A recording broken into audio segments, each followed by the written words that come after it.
उना का किसान हूँ। हमारे गांव में सबसे बड़ी समस्या आवारा गौवंश की है। हमारे गांव में गौवंश दो प्रकार के, एक वो है जो सरकारी गौशाला में 250-300 की संख्या में बंद है। दूसरे गौवंश वो हैं जो आम आदमी के पकड़ से बाहर हैं, उन्हें कोई नहीं पकड़ता। जो पकड़ने के लिए खेत में रखवाली भी किसान रखवा रहे हैं, उनके भी हमारे भोला प्रजापति थे, एक पंडित जी थे, अभी आप लोगों ने मीडिया में निकाला भी था कि उनके गौवंश ने हमला कर दिया, छाती में सींग पूरा घुसेड़ दिया, अभी वो कानपुर हाईलैट से वापस आया है। ये बुरी दुर्दशा है कि हमारे गांव में जो 2000 हेक्टेयर बीघे ज़मीन है, उसमें भी केवल मात्र 10% बोई जा रही। इसकी जानकारी माननीय जिलाधिकारी, माननीय मुख्यमंत्री, शासन प्रशासन जांच कर सकता है, इसमें कोई दो राय की बात नहीं है। मैं स्वयं 105 बीघे का काश्तकार हूँ, जिसमें से हमारी मात्र 16 बीघे ज़मीन बोई गई है, वो भी अभी फसल के अभी इसी तारीख में 2-3 दिन पहले हमारी 8-10 बीघे की फसल चर गई है, खेत में कुछ भी नहीं, आप जानकारी कर सकते हैं। इसी प्रकार मैं ही अकेला किसान नहीं हूँ, हमारे गांव में ये कई हज़ारों ऐसे किसान हैं, सभी की यही दशा है। मात्र जिसके 100 बीघे है, 200 बीघे, सबसे बड़ा काश्तकार का गांव है। क्या कुछ मांगे हैं? क्या कुछ आप लोगों की मांगे हैं? हमारी मांगे हैं कि हमारे गांव में सरकार द्वारा बड़ी गौशाला, चूँकि छोटी गौशालाओं में इन आवारा जानवरों को शिफ्ट करना मुश्किल है, पहले तो पकड़ना मुश्किल है, तो हमारे लिए ये है कि शासन के द्वारा अगर शेर और बाघ पशुपालन विभाग से पकड़े जाते तो आवारा गाय शासन से बढ़ के नहीं है। हम माननीय मुख्यमंत्री से, माननीय जिलाधिकारी महोदया से निवेदन करेंगे कि हमारी ये बहुत कठिन समस्या है, आप जांच कर लें। अगर किसान झूठ बोलता है तत्काल जेल में डालो। अगर हमारी मांगें नहीं मानी जाती हैं तो हम लोगों ने ज्ञापन देके कहा कि 17 तारीख से ग्राम पंचायत का पूरा किसान 3 दिवसीय हड़ताल करेगा, कार्य बहिष्कार करेगा, कृषि कार्य में नहीं जाएगा। इसके बाद आमरण अनशन जारी करेगा। तब भी नहीं होता है तो केन नदी में जा कर के हम लोग जल सत्याग्रह करेंगे। सरकार और शासन और जिलाधिकारी अगर हमारी इन जायज़ मांगों को नहीं सुनते हैं तो हम जायज़ मांगे मंगवाने के लिए हमीरपुर राजमार्ग को भी बंद किया जाएगा। हमारी मांगे न्यायोचित है। मांग हमारी दो ही है, एक हमारा थाना पैलानी लगता है, हमारी मांग तहसील पैलानी भी है।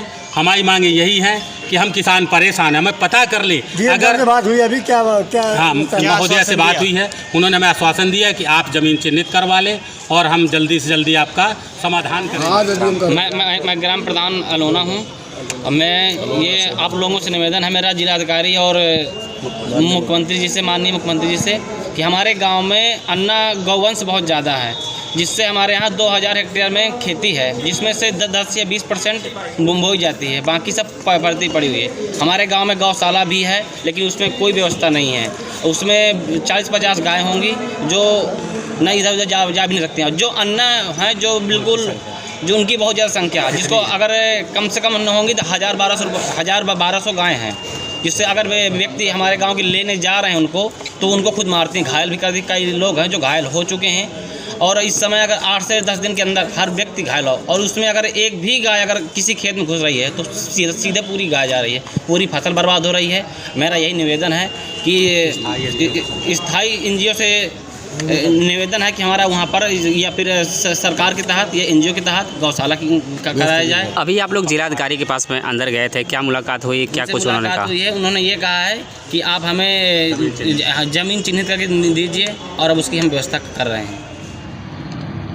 न्यूज़ चैनल में आपका स्वागत है। आज हम जनपद बांदा के जिला अधिकारी कार्यालय में मौजूद हैं और आज यहाँ अलोना के कुछ ग्रामीण आए हुए हैं और जिला अधिकारी से गौशाला के विषय में संबंधित ज्ञापन दिए हैं और मांग किए हैं कि हमारे यहाँ अस्थायी गौशाला से बदलकर स्थायी गौशाला करने की मांग किया है।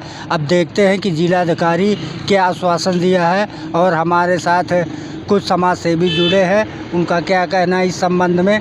क्या नाम है आपका? PC पटेल, जनसेवक जी। बताएं, यहाँ अलोना गांव के जिला कार्यालय अधिकारी में आए हुए हैं और वो मांग कर रहे हैं कि हमको जो है अस्थायी गौशाला से बदल कर स्थायी गौशाला दिया जाए ताकि हमारी फसलें बचे।